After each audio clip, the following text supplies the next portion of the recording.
celebrate. They have done it. Hi everyone, back to the Evermore YouTube channel. It's Chris back with a match preview for Newcastle United's upcoming game this Monday night down at the King Power Stadium against relegation doomed, threatened Leicester City. Should be a home banker for Newcastle United, but the Premier League is so unpredictable this season, it's hard to tell. But it's stuck right into this in a minute. Talk about how I think we're going to line up, talk a bit about our opponents as well, and how I think the game is going to go. If that's the kind of thing you guys like, smash subscribe, help get us to the next milestone. We're over 10K now, which is absolutely amazing. Thank you so much to all you wonderful people who have clicked that button. We have had a winner of the prize. They haven't came forward yet. So if you are watching this, go back and watch the draw show and then let us know you won so we can give the prize away. If not, we may have to do it around and around again. But anyway, we'll keep an eye on that going forward. Maybe talk about that on the Monday night post-match after this game's review. So let's get stuck in then. So yes, Newcastle United are sitting in 7th now in the Premier League thanks to this weekend's fixtures. We are yet to see Manchester City play Manchester United in the Manchester Derby. But if City lose that game, it could be a really good position for Newcastle because Chelsea dropped points. They drew against Brentford. So if Newcastle United win this game, they could get back into the top 4 on 53 points, which would be absolutely amazing. So we'll get stuck right into the lineup. This is the kind of lineup I think Eddie Howe is going to go for. Surprise, surprise, nothing's really going to change in terms of the team that started against Brentford. So at the back, it's Nick Pope in goal again. I know some people have gone for Dubravka after Nick Pope's shocker against Wisa when he came out and rugby tackled him, but I don't think he'll do that. I think he'll keep faith with Nick Pope. I know Trippier had a bit of a niggle, but I think Trippier will still play. The centre-half pairing of Cher and Botman and beg your pardon, Dan Burn. Botman's not even fit. What am I talking about? I went back in the past there. What am I talking about? Dan Burn. Dan Burn, of course, the imperious Dan Burn.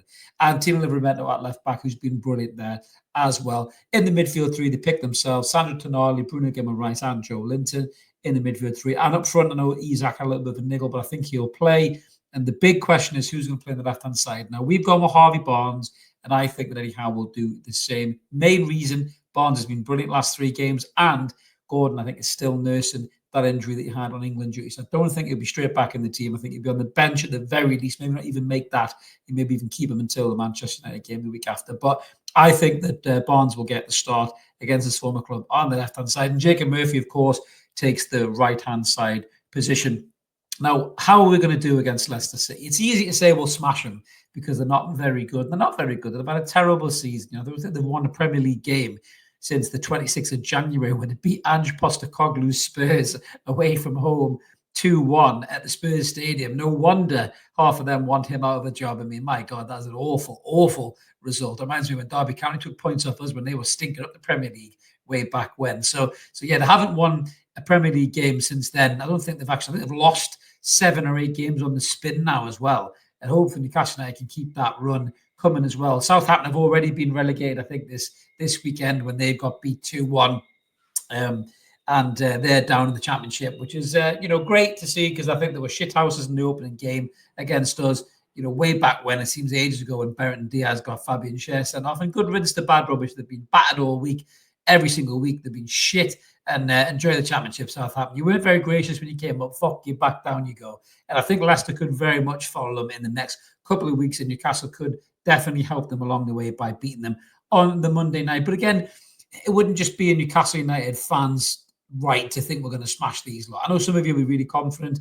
I am just very much a pragmatist when it comes to Newcastle. I always worry a little bit about games like this, sticky games that can really throw you out. But I'd like to think Newcastle are going to have enough to get the job done, especially after winning the Cup, sitting there with a chance to get back into the top 4 and the players that we have in the park. I'd like to think we can get the job done against Leicester City. In terms of the injury news for us, like I say, those niggles I think will be overcome.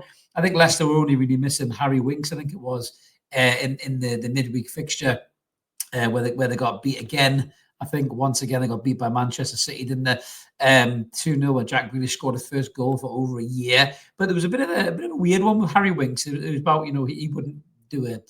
It wouldn't stay in a hotel or something the night before the game, and it was all turned out his wife was pregnant, and just doesn't look good for Leicester. There's a lot of disharmony behind the ranks. I mean, it was a mad decision to get rid of Cooper and bring in Ruud van Nistelrooy because he was completely inexperienced in terms of trying to do this and keep them up. I mean, they might have been better off with someone like a Sam Allardyce, as much as I hate to say it, because he keeps teams up and he knows what to do. And he would have had Leicester probably being shit but hard to beat, with Jamie Vardy still putting up with the odd goal. But I think Leicester definitely do. But they have still got some dangerous players, there's no doubt about that. In terms of how they lined up in that game against Manchester City. We'll have a look at the lineup now, and we'll just see how they lined up in that last game. It's probably very similar to how they'll line up, I'd imagine, against us as well. If you bear with me, I'm just going to check their formation and lineup, and my screen is loading in the background. Here we go. So Jamie Vardy led the line.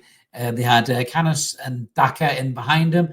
Then they had 4 across the middle, like Christensen, Sumare, and Didi, who's still a good holding midfielder. Justin, who can get forward and cause problems.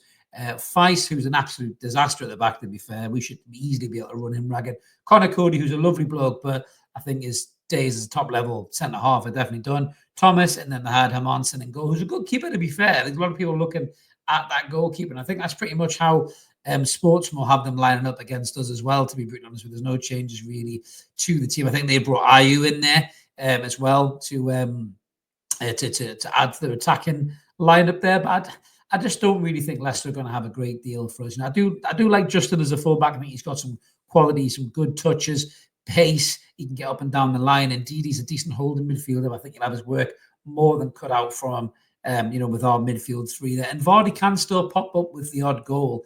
He is that kind of a player. He is that kind of a danger man that can do those types of things still. He's the king of the shithouses, to be fair, as Jamie Vardy. There's no doubt about that. I would have loved him at Newcastle a few years ago, I must admit, because he was just a proper bastard of a centre forward, to be honest with you.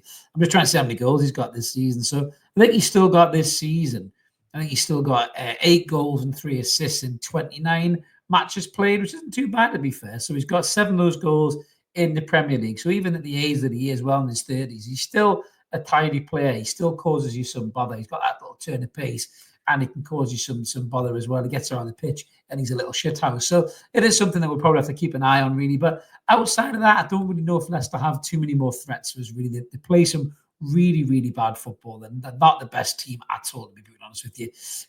Sumare can do some stuff on the ball, but I just don't think they're going to have enough to beat us. I really don't. I just think that we are a far superior team to play up against this lot, and we should beat them with relative ease. I think with our midfield, getting a hold of that, I think against their midfield, looking at the midfield that they have there with Ndidi and Sumare, I think we'll overpower them in midfield with Joe Litton's strength, with Bruno's creativity, and then with Tonali's technical ability as well to pick passes and score rakers like he did against Brentford. I just think we'll be way too strong. From Alexander Isak will shake off that injury, and I think he'll be causing them no ends of grief. And he'll be looking to add to his tally. Erling Haaland is out now to the end of the season, and he's got a way to go to catch Mo Salah. But Liverpool slipped up this weekend, got beat 3-2 off Fulham. If Salah goes on a little wobble, Alexander Isak can end up with a golden boot this season. Imagine that, a Carabao Cup, golden boot, and a Champions League place to boot. Why would he want to leave this brilliant football club? Why would he want to? Mainstream media, Arsenal fans and Liverpool fans, why? Ask yourself that. But it could be a good chance for Isak to really shoot himself forward in the striking states, because Leicester do leave loads of space at the back. They're not particularly good at clearing the lines. They fuck around with the ball too much. And I think if our midfield presses as they can do, and Isak gets those spaces, I think we can definitely pop up and get a good few chances here. And I'm going to go for a 3-0 Newcastle United victory. We've had clean sheets against this lot for the last 3 or 4 games, I think. I think we'll have another clean sheet on Monday night. I think we're going to beat them 3-0. I think Isak's going to get a goal, maybe 2. And I think Harvey Barnes is possibly going to get a goal again against his old club. He's due one. He's come really, really close. Should have really scored against Brentford. Had 7 shots. Screamed at Isak for not squaring the ball quick enough to him when he scored that header. He was offside. But I think Barnes is going to get a goal on a Monday night just to come back and haunt the Leicester fans as well. Hopefully he'll get a good reception, because he did well for Leicester, apart from obviously when they got relegated. He was there, when they won the FA Cup and stuff as well. So he had some good memories there, and I'm sure if he does celebrate or does score, he won't celebrate, because he seems like a decent kid. But let us know in the comments below what you guys think about this game. Do you think it's a home banker? Do you think we're going to batter them? Do you think 3-0 is a modest scoreline? Do you think it'll be more than that? Or do you think this could be a little bit of a banana skin